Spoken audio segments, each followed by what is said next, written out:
às suas próprias preocupações. Basta a cada dia o seu próprio mal. Nós vamos ficar aqui com a última parte do versículo.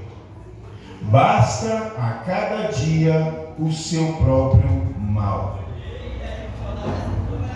Amados, nós vamos falar hoje das armas de Satanás para lhe afastar de Deus. Existem inúmeras formas que o inimigo tem tentado e agido na vida do ser humano, na vida do crente, na vida da igreja, na vida do cristão, para fazer com que ele se afaste da presença de Deus.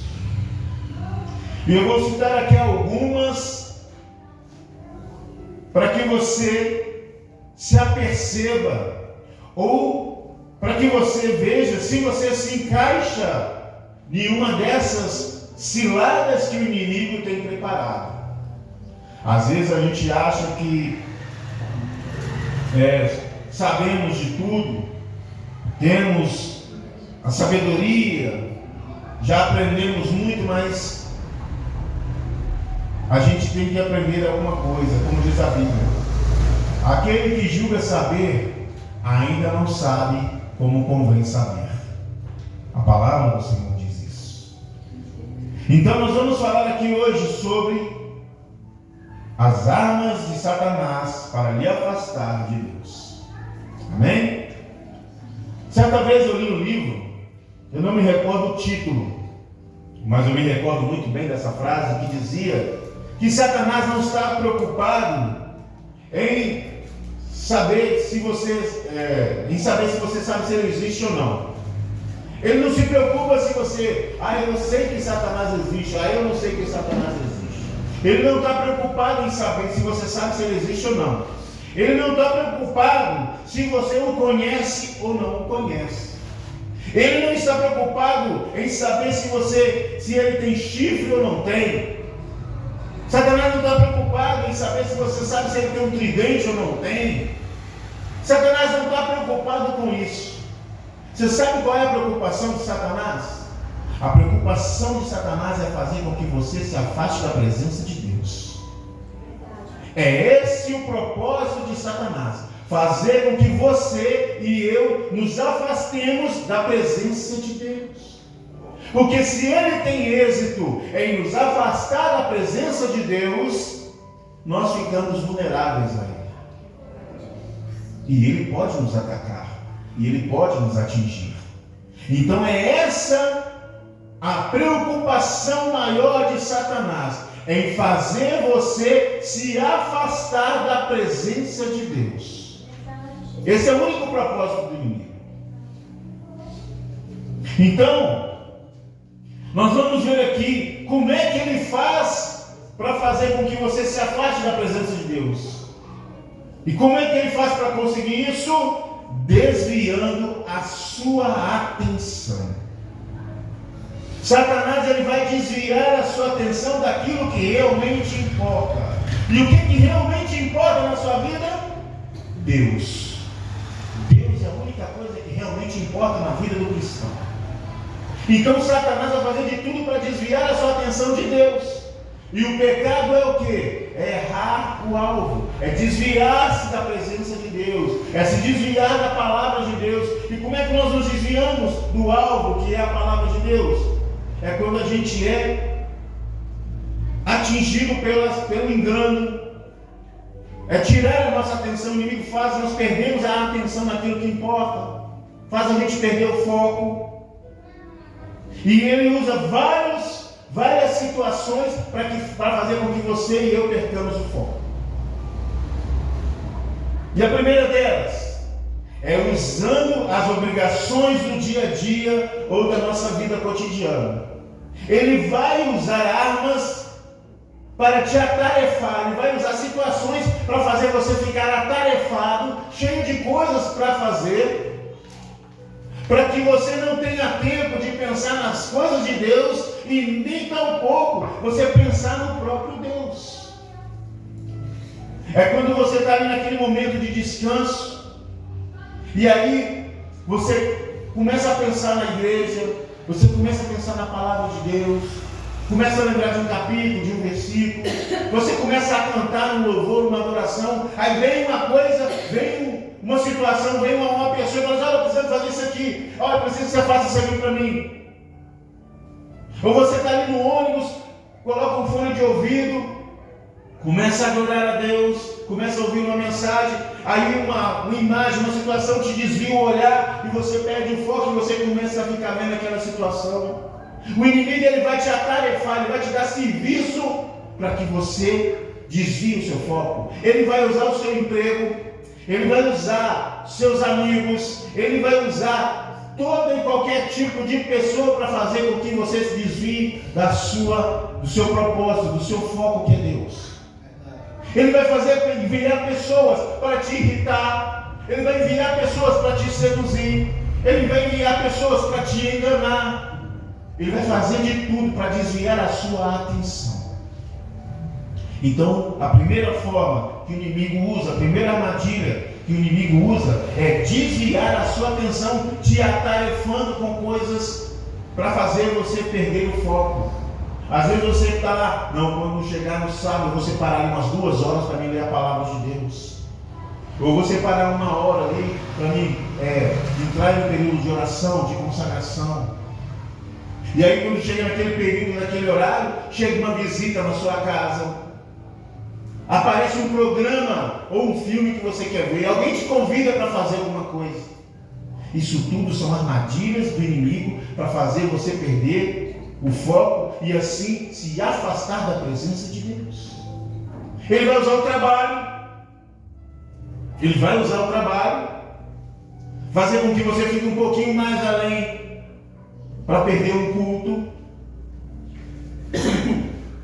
Ele vai usar de tudo quanto é forma para fazer com que você se afaste da presença de Deus. Ele vai usar até mesmo o seu cônjuge. Ele vai usar até mesmo os seus filhos. Ele vai usar quem pode. Ah, pastor, você está querendo dizer que meu filho está endemoniado? O inimigo fala: não, não é isso. Ele vai fazer com que apareçam situações para que você dê atenção para o seu filho quando você tem para dedicar a Deus. Ou a sua esposa, o seu esposo. Ah, eu esqueci de falar com você para lavar aquela calça para mim. Você tem como você lavar agora? Ou então você fala: eu gostaria de ficar aqui em casa para comer um cachorro quente. Você não pode ficar comigo, não. Ele vai usar. Ele vai usar, queridos. Tudo o que for possível e necessário para o inimigo te afastar da presença de Deus, ele vai usar. E até mesmo a palavra de Deus, tá? Ele vai usar até mesmo a palavra de Deus, porque ele já fez isso. E no decorrer da mensagem eu vou mostrar para vocês. Então, o inimigo, ele vai fazer você ficar atarefado com as tarefas do dia a dia, para que você fique longe da presença e da comunhão com Deus. A segunda arma que o inimigo usa para fazer você se afastar da presença de Deus é os seus desejos e necessidades. Os seus desejos e necessidades. Como assim? Antes de entrar nos desejos e necessidades, eu quero dar um exemplo para vocês de como o inimigo faz para você ficar atarefado para perder a presença de Deus, para perder a comunhão com Deus. Lembra lá de Lucas capítulo 10, quando Jesus está na casa de Maria e de Marta, que Maria senta aos pés de Jesus, que Jesus começa a pregar, e Marta correndo de um lado para o outro, preparando a comida, preparando a bebida para o povo. Ela anda de um lado, ela anda de outro, ela procura ali e procura uma coisa para fazer. Na hora que ela olha, Maria está sentada aos pés do Senhor Jesus, e ela fala: Senhor, não te importas que a minha irmã esteja sentada nos seus pés e eu aqui atarefada com tanto serviço? O inimigo fez com que Marta se preocupasse em fazer as coisas da casa, em vez de estar sentada aos pés do Senhor Jesus, aprendendo o Evangelho, a palavra de Deus. Tanto é que Jesus disse para Marta: Marta, eu não vou incomodar Maria porque ela escolheu a melhor parte. Então o inimigo faz você ficar atarefado para te afastar da presença de Deus. Então ele vai usar muitas coisas. Então Lucas capítulo 10, versículo 38 até o 42, ele vai dar o exemplo de Marta e de Maria. E a palavra do Senhor em Eclesiastes capítulo 3 diz que há tempo para todas as coisas. Há tempo de plantar e há tempo de colher. Há tempo de chorar e há tempo de sorrir. Há tempo de abraçar e há tempo de se afastar e de se abraçar. Então há tempo de guerra e há tempo de paz. Há tempo de trabalhar, mas há tempo de descansar também. Então, voltando aqui, a segunda arma do inimigo é o desejo e as necessidades. O texto que nós vamos ler aqui agora, eu convido você a abrir aí Mateus 6, nós vamos voltar até o início do capítulo. Mateus 6, a partir do versículo de número 25.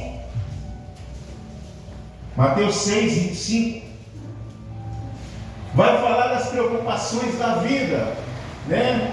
Eu vou ler o texto aqui, bem rapidinho, para que vocês entendam o contexto que eu vou dizer aqui.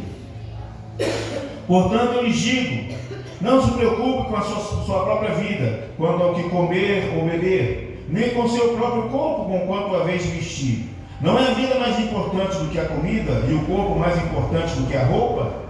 Observem as aves do céu, não semeiam, não colhem, nem armam, nem armazenam em celeiros, contudo o Pai Celestial as alimenta. Não tem vocês muito mais valor do que elas? Quem de vocês quem de vocês, por mais que se preocupe, pode acrescentar uma hora que seja em sua vida? Por que vocês se preocupam com as roupas? Vejam como crescem os lírios do campo. Eles não trabalham, nem tecem. Contudo, eu lhes digo que nem Salomão, em todo o seu esplendor, se vestiu como um deles. Se Deus veste assim as ervas do campo, que hoje existe, e amanhã é lançada ao fogo, não vestirá muito mais a vocês, homens de pequena fé. Portanto, não se preocupem dizendo, que vamos comer, ou o que vamos beber, ou o que vamos vestir, pois os pagãos é que correm atrás dessas coisas, mas o Pai Celestial sabe que vocês precisam delas. Busquem em primeiro lugar o reino de Deus e a sua justiça, e todas essas coisas lhe serão acrescentadas.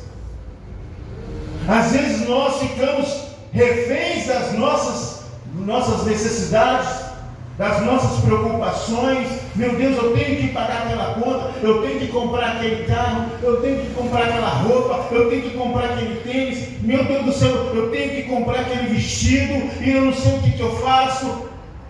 O inimigo usa isso para afastar você da presença de Deus.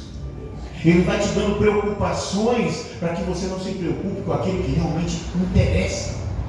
Ele faz você se preocupar com coisas materiais para que você se esqueça das celestiais. Aqui o texto nos fala dos lírios do campo, das aves dos céus, que o Senhor cuida deles e não vai cuidar da gente. O Senhor cuida tão bem dos lírios do campo que hoje ele nasce, amanhã morreu, tiramos o trigo, aquilo que sobra você está aqui joga no fogo. Se ele nasce ali por um período de tempo, depois ele serve de palha para alimentar fogo, quanto mais a nós, imagem e semelhança do nosso Criador. E nós ficamos correndo atrás do vento, nós ficamos correndo atrás daquilo que é passageiro. Tem gente que se mata para trabalhar, para chegar e comprar um tênis, e depois de 3, 4 meses ele já está correndo atrás de outro tênis, que é aquele tênis que ele estava usando, ele não quer mais. Ele corre atrás de um tênis, mas não corre atrás de uma igreja. Ele corre atrás de uma roupa, mas não corre atrás de um período de oração e de consagração. As necessidades nossas, queridos, o Senhor vai nos sustentar. A palavra dele aqui está dizendo: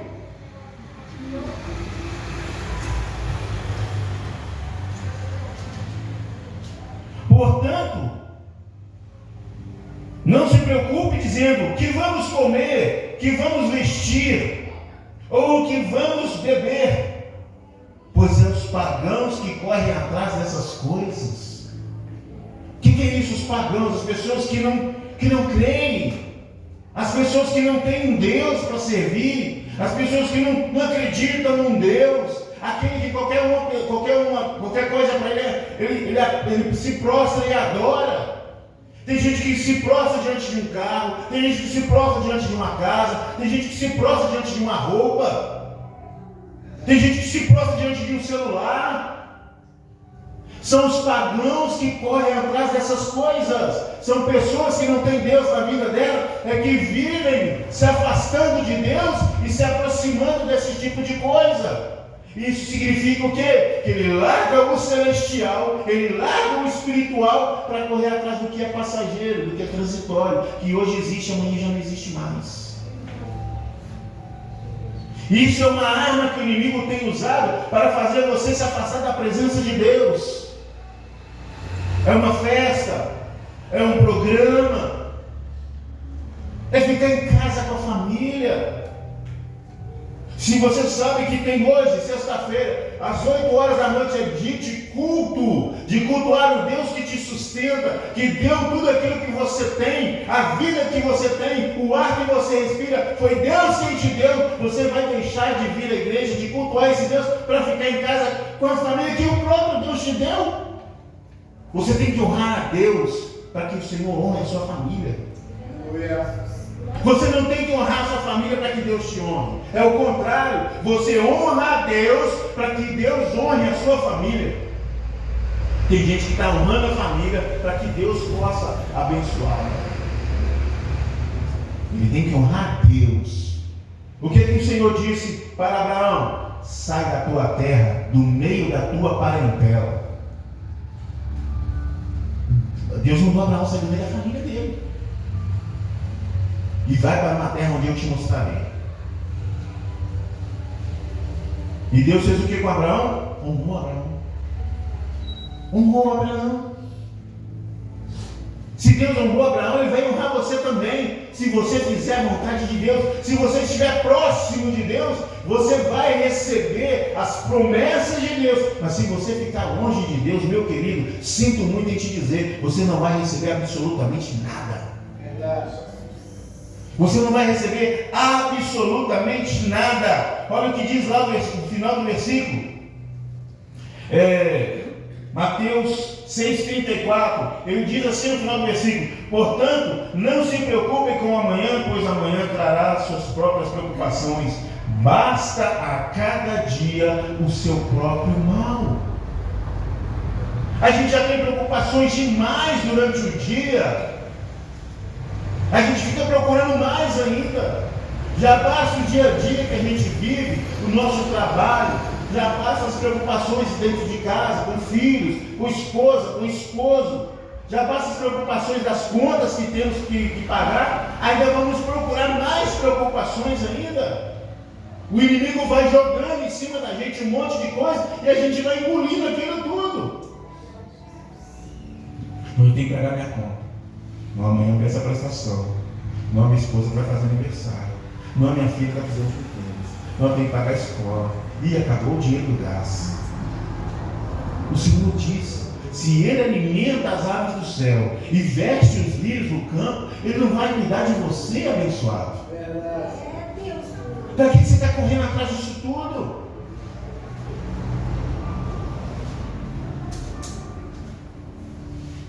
Às vezes a gente quer acelerar o processo. Muitas das vezes nós sabemos dessas promessas, mas nós queremos acelerar o processo. A gente quer ajudar Deus, né? A gente quer acelerar o processo por meio de atalhos. A gente busca atalhos para acelerar o processo, para acelerar as bênçãos de Deus. Nossa, a bênção está demorando, eu tenho que fazer alguma coisa para que ela chegue rápido. E não é assim, é tudo no tempo de Deus. Eclesiastes 3, há tempo para todas as coisas debaixo do sol.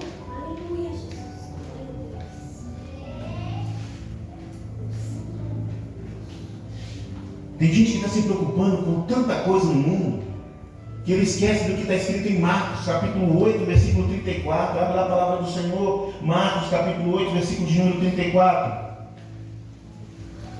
Diz assim a palavra de Deus em Marcos 8,34.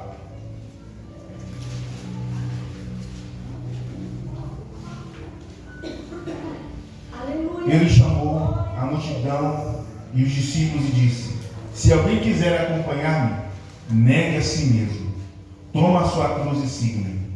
Pois quem quiser salvar a sua vida, a perderá. Mas quem perder a sua vida por minha causa e pelo Evangelho, a salvará. Pois que adianta o homem ganhar o mundo inteiro e perder a sua alma? Tem gente que corre atrás de tanto dinheiro, de emprego, de casamento, de tanta coisa, mas esquece da sua alma. Esquece para onde vai quando ele falecer. O que adianta você ganhar o mundo inteiro, ser bilionário, ser dono de mansões e perder a sua alma? Vai resolver alguma coisa? Vai adiantar alguma coisa? Você chegar diante de Deus e falar: Deus, eu tenho bilhões. E o Senhor falar assim: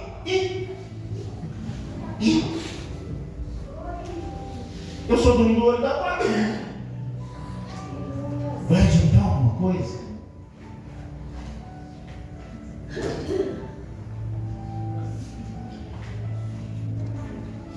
Terceira armadilha que o inimigo usa para fazer com que você se desvie da presença de Deus, se afaste da presença de Deus, desviar você dos seus propósitos com Deus.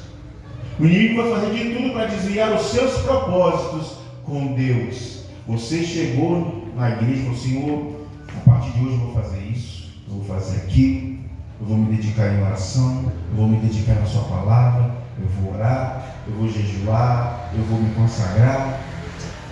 E você começa, e o inimigo começa também a maquinar contra você. Ele começa a apresentar situações na sua vida para te afastar.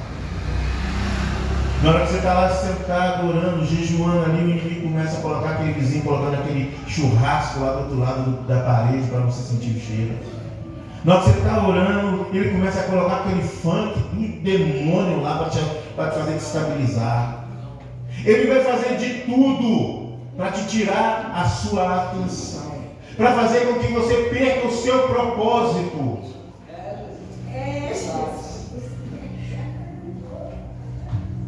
Ele vai fazer de tudo para que você perca o foco.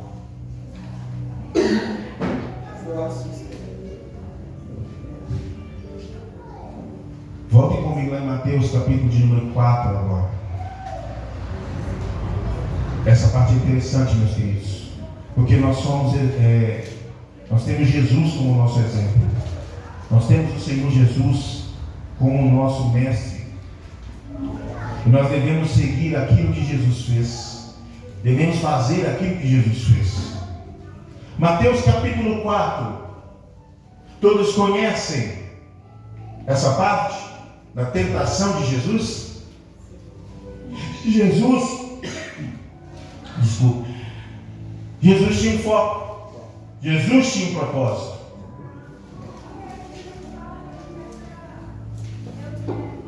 O propósito de Jesus era religar o homem com Deus.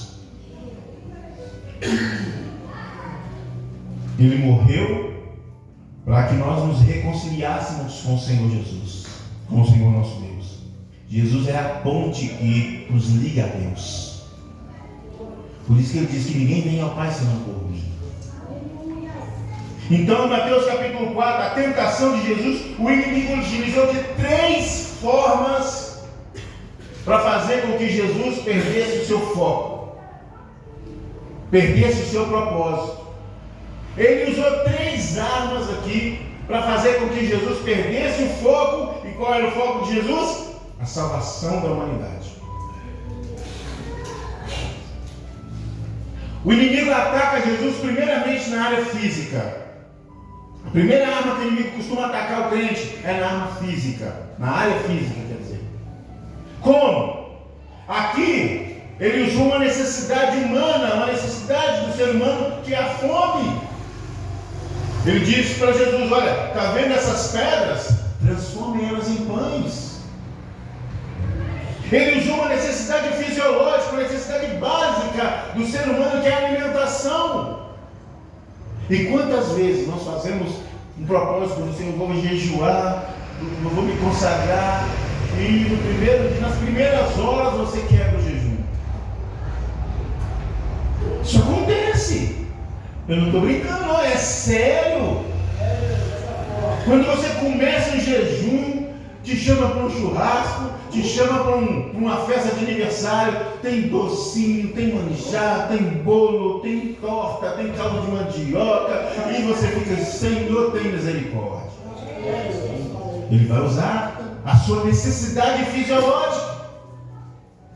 Ele vai usar isso para fazer com que você se afaste da presença de Deus. E foi o que ele fez com Cristo. Eu te falei que ele ia usar o quê? Até mesmo a palavra de Deus.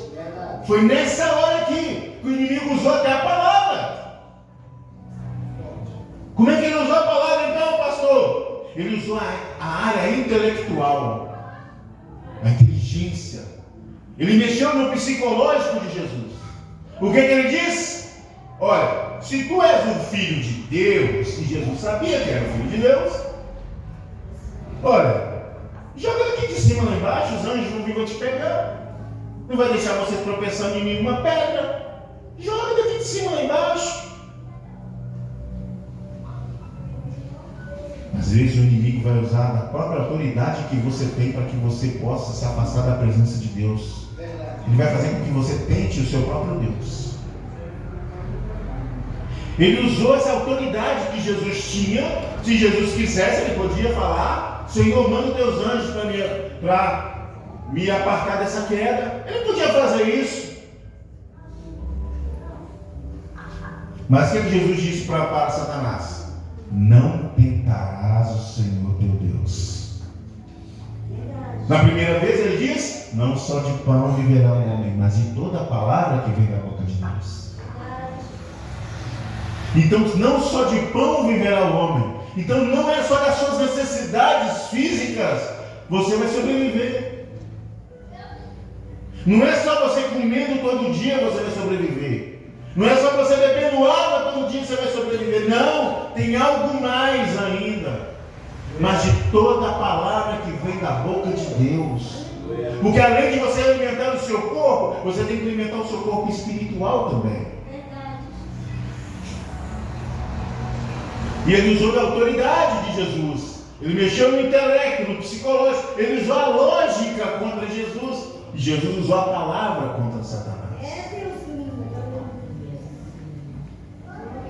E por último, ele usou a terceira arma. Ele mexeu na área espiritual de Jesus. Ele virou para Jesus e disse: olha, está vendo os reinos do mundo, os reis, as terras? Eu vou te dar tudo isso se você prostrar diante de mim, ou se você se ajoelhar diante de mim e me adorar. Jesus diz: aparta de mim, Satanás, porque só a Deus servirás, e só a Deus prestará culto. Quantas vezes nós temos nos dobrado diante de ídolos? Quantas vezes nós temos nos dobrado diante de coisas e necessidades que nós desejamos? Esquecemos de Deus e colocamos no lugar de Deus os nossos sonhos, as nossas necessidades, os nossos desejos. O inimigo é astuto, ele não é bobo, crente. Ele não está brincando de ser inimigo da gente. Ele vai usar aquilo que for necessário para te derrubar. E tem muito crente caindo na lábia do inimigo. Tem muitos cristãos deixando de adorar a Deus para adorar homem, deixando de adorar a Deus para adorar a igreja, deixando de adorar a Deus para adorar pastor, deixando de adorar a Deus para adorar cantor. Eu sinto te dizer que se você estiver adorando o pastor, vai você para o inferno e o pastor também. Se você estiver adorando o cantor, vai você para o inferno e o cantor também. Porque a palavra de Deus diz que ele não divide a sua glória com ninguém.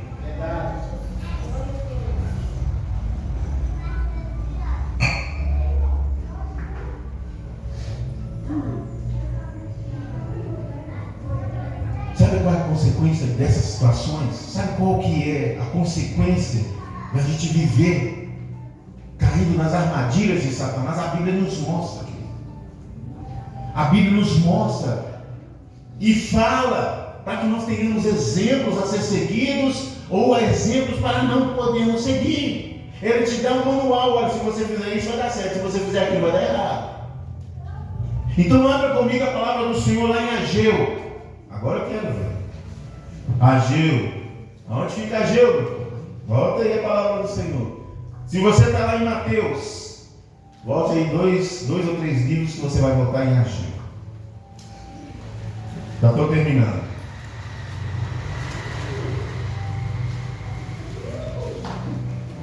Ageu, capítulo 1. Você está lá em Mateus, aí volta para Malaquias, depois de Malaquias você volta para Zacarias, até chegar em Ageu.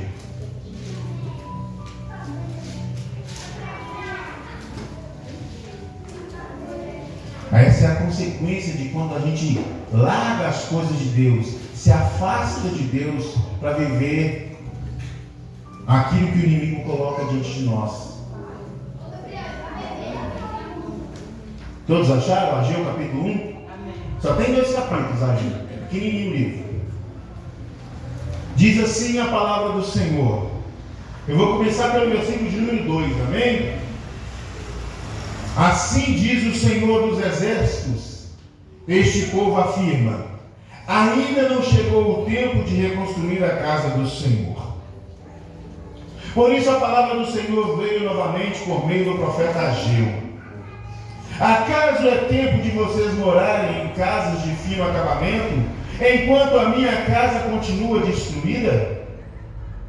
Agora sim diz o Senhor dos Exércitos: vejam aonde os seus caminhos o levaram. Vocês têm plantado muito e colhido pouco. Vocês comem, mas não se fartam. Bebem, mas não se satisfazem. Vestem-se, mas não se aquecem. Aquele que recebe salário, recebe-o para colocar numa bolsa furada. Assim diz o Senhor dos Exércitos: vejam aonde os seus caminhos os levaram.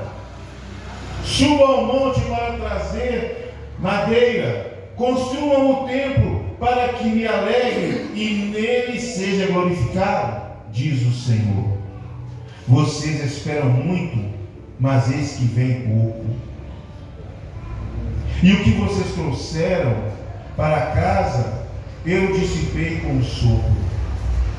E por que eu fiz? Pergunta o Senhor dos Exércitos.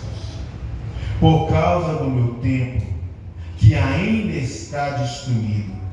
Enquanto cada um de vocês se ocupa com a sua própria casa, por isso, por causa de vocês, o céu reteve o orvalho e a terra deixou de dar o seu fruto. Nos campos, nos campos e nos montes provoquei uma seca que atingiu o trigo, o vinho, o azeite e tudo mais que a terra produz, e também os homens e o gado. O trabalho das mãos de vocês foi prejudicado.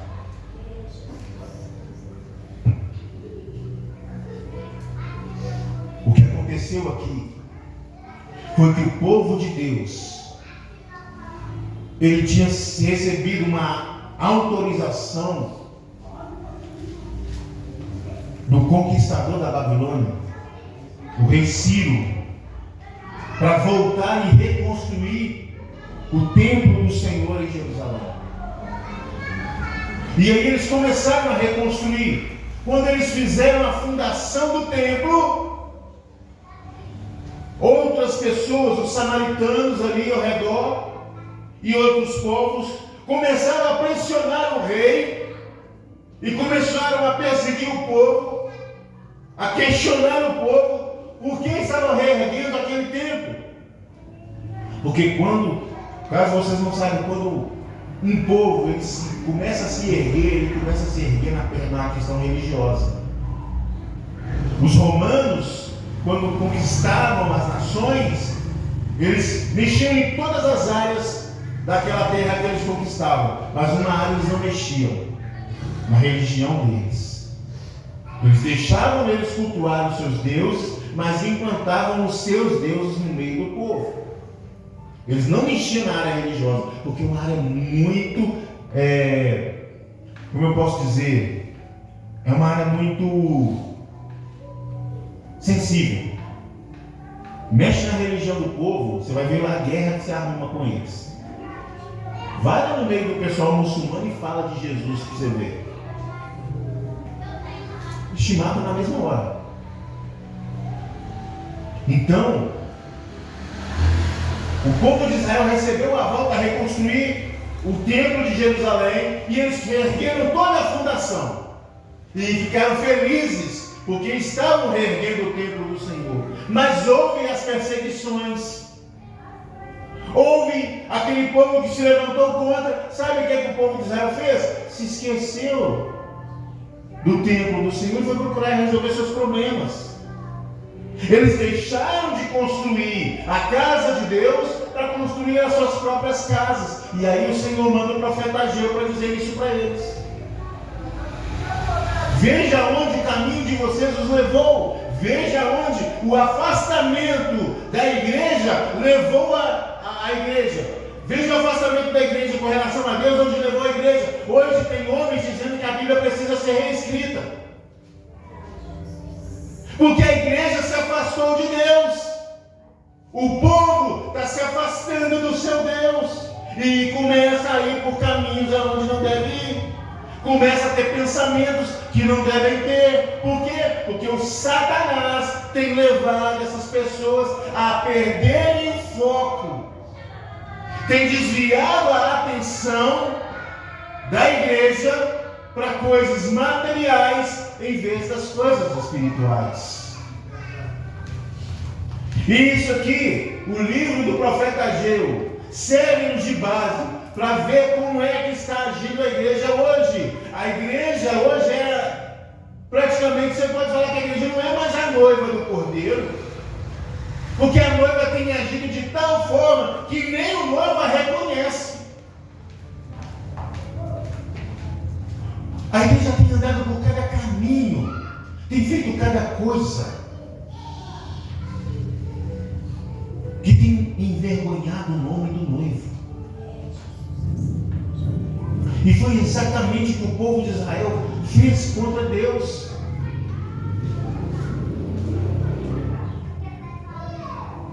Você tem mantido a construção do templo de Deus na sua vida? Você tem reconstruído os altares do Senhor na sua vida?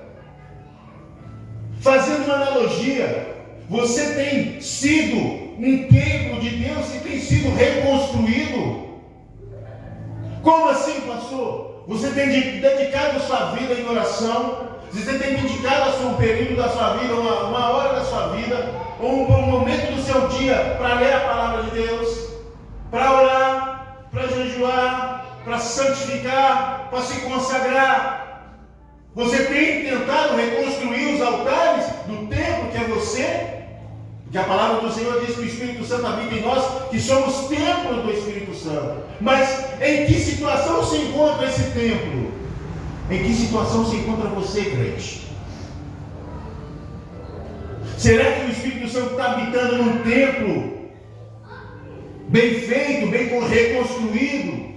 Ou se ele está habitando naquele templo meio jogado às traças, cheio de goteira? O relacionamento nosso com Deus vai dizer qual é o tipo de templo e aonde de templo que Deus está habitando. Porque Deus tem habitado em templos maravilhosos. Homens e mulheres que se dedicam em oração, homens e mulheres que se dedicam em consagração, homens e mulheres que buscam a presença de Deus, homens e mulheres que fazem a obra do Senhor. Mas o Senhor também tem habitado em templos que estão carcomidos. Não tem telhado, não tem parede. São pessoas que não têm a mínima preocupação com a casa do Senhor, a mínima vontade de vir para a casa de Deus. ele não tem nenhum compromisso mais com a palavra, ele não tem mais nenhum compromisso com aquilo que ele disse no dia que ele foi batizado, dizendo que Jesus era o seu único e suficiente Salvador. Hoje em dia qualquer coisa é o seu único e suficiente Salvador, além de Jesus. Esse é o tempo que você quer reerguer para o Senhor? Esse é o relacionamento que você quer ter com o nosso Deus? Não é esse tipo de relacionamento que Deus quer, não é esse tipo de templo que o Senhor quer que seja erguido. Então, fazendo uma analogia aqui, o templo foi abandonado e as pessoas estavam se preocupando mais com as suas casas. Ou seja, as pessoas estão abandonando a igreja para ficar em casa, para ficar com a família, para ver a sua televisão nova, o seu sofá novo, o seu apartamento novo que comprou, o seu carro que ele comprou, o último modelo. E aí, Deus está onde nisso? Aonde está Deus? Eu vou ficar em casa porque hoje eu trabalho demais, porque agora eu tenho uma empresa, eu tenho que me dedicar a uma empresa. Mas quem te deu uma empresa? Quem te concedeu a graça de ter uma empresa? Foi Deus.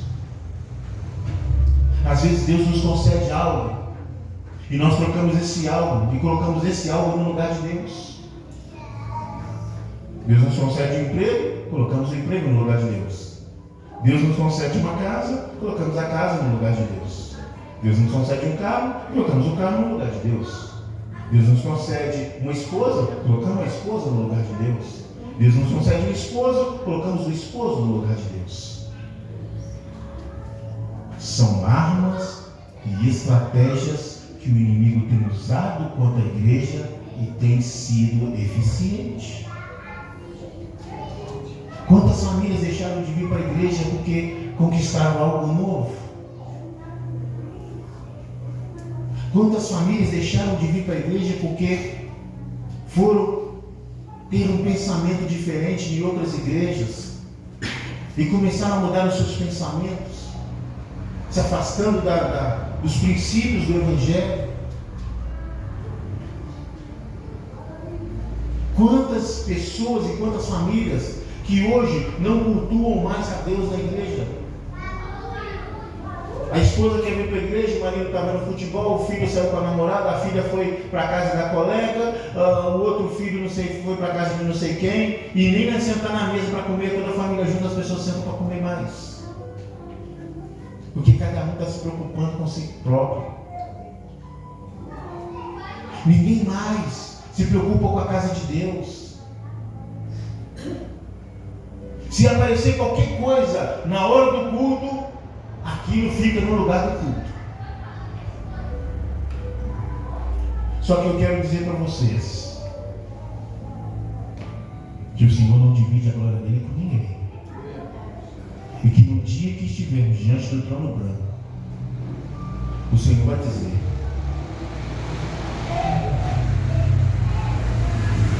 lembra daquele dia que era para você vir para a igreja e você ficou em casa vendo a sua televisão, curtindo sua casa nova, seu carro novo?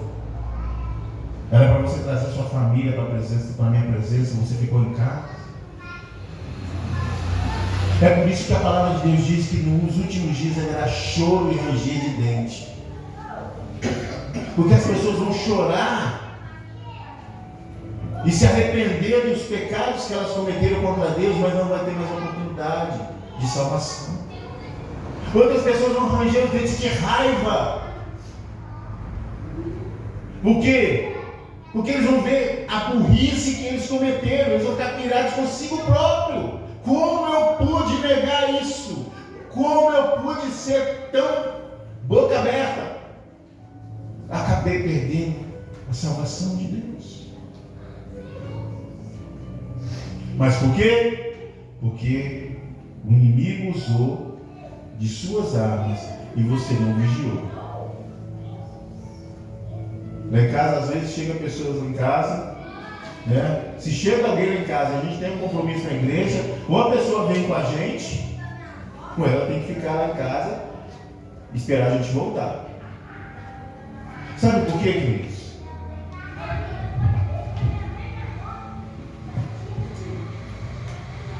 Se você estava em primeiro lugar no coração de Deus, Deus não teria que estar em primeiro lugar no seu coração? Se você está em primeiro lugar no coração de Deus, Deus não deveria estar em primeiro lugar no seu coração? E as coisas de Deus também não deveriam estar no seu coração? Tem gente que diz que Deus está no seu coração, mas as coisas de Deus não estão.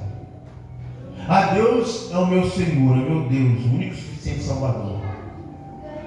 Mas o culto a Deus não está. A leitura da palavra não está. O jejum não está. A consagração não está. A santificação não está. Que Deus é esse? Assim como Deus te quer por inteiro, nós devemos desejar Deus por inteiro. Não uma parte só que nos convém. Nós queremos ter Deus por inteiro. Por isso, vigie. Ah, chegou alguém na minha casa. Ó, querido, fica aqui um pouquinho. Ou então, teu esposo diz, fica aqui, faz a sala para o rapaz aí, ou para a visita, que eu vou na igreja. E aí quando eu voltar, a gente vai conversar. Ou a esposa vai para a igreja, o marido fica, ou o marido vai para a igreja, a esposa fica. Ou então convida a visita para vir. Porque se for de Deus, ela vai vir para a igreja. E você quer melhor lugar para se reunir com os seus amigos do que na casa do Senhor? A Bíblia diz, alegrei-me quando me disseram, vamos à casa do Senhor. A palavra do Senhor diz que tudo que tem fôlego, louve ao Senhor. Se eu for na casa de uma pessoa, eu chegar numa hora que ela está indo para a igreja, ela diz, vamos para a igreja comigo? Vamos, agora. Na hora que a gente voltar, a gente visita, a gente conversa, a gente fala com qualquer coisa. É assim que tem que se portar o crente. Mas infelizmente, chegou alguém na minha casa, vou usar dessa situação, dessa desculpa, dessa situação para não poder ir na igreja. Ô, pastor, não deu para mim ir porque chegou fulano de tal na minha casa, então aí você já viu, né? Mas o fulano de tal não é crente? Ele é crente, não precisa chamar para vir na igreja. Ah, ele não é crente, não, chama. Se não vier, você olha, então você espera um pouquinho, ou a esposa fica ali, fazer uma sala ali, e um vem para receber a bênção. Porque a Bíblia diz que o marido é santificado pela esposa, que é crente, ou a esposa é santificada pelo marido, que é crente. Então, quando um vem para a igreja, ele recebe a bênção e vai para casa e distribui a bênção. E todos são abençoados. Para finalizar, aprenda a distinguir as armas de Satanás para tentar te afastar da presença de Deus. E não ceda a essas armas. Não caia nessas ciladas. A presença de Deus é mais importante do que todas as coisas. O salmista diz, mais vale 1 minuto em tua presença do que 1000 anos em outro lugar. Amém, queridos? Feche teus olhos, vamos orar. Senhor, meu Deus, meu Pai, agradecemos a Ti por essa palavra, Senhor, e agradecemos por este momento. Sabemos que a voz do Senhor, quando fala, nós temos que abaixar a cabeça e obedecer. Sabemos que quando o Senhor fala para o nosso bem. O Senhor fala para nos corrigir, nos alertar.